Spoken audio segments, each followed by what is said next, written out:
So many contractors stop estimating when they're really busy. I get it. I know plenty of contractors who went out of business because they took on too much work, messed up their cash flow, and everything else that comes with that.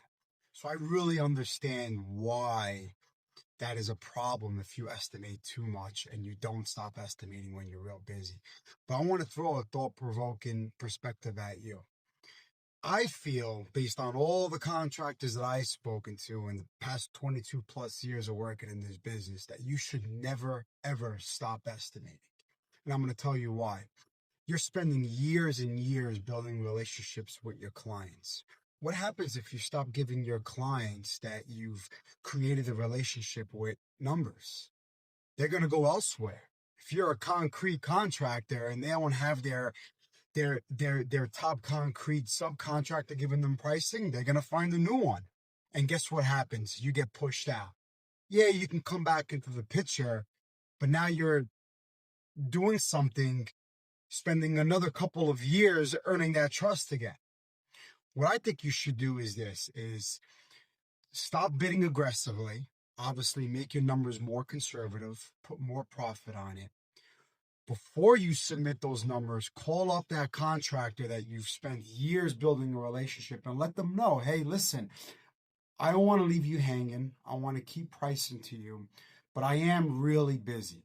So my numbers aren't going to be as aggressive as they are. If you really want a job and you really want me to do that job, pick up the phone and let's talk about how I can give you a better number and see how that looks after we talk about the schedule and everything else that you need to talk about to make you feel comfortable to give them a number that they're going to accept as well. Notice that this is not emails or ghosting.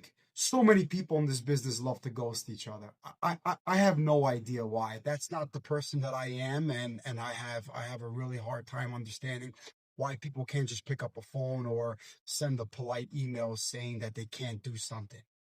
But in this particular case, you need to pick up the phone and you need to have these conversations with the people that you have developed relationships and have nurtured and worked so hard to develop.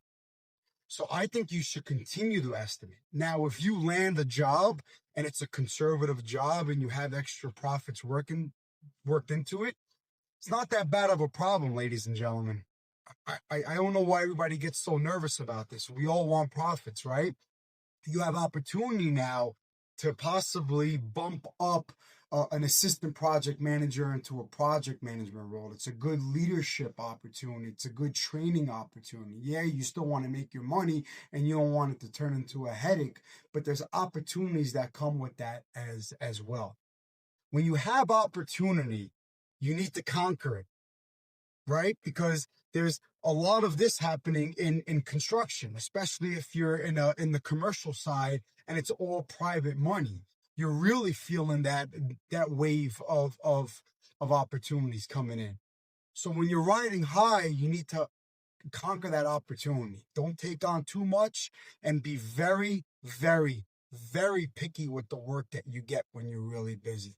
Do not, and I mean do not, go after work that you should not be going after when you're in this situation. I would love to know your thoughts.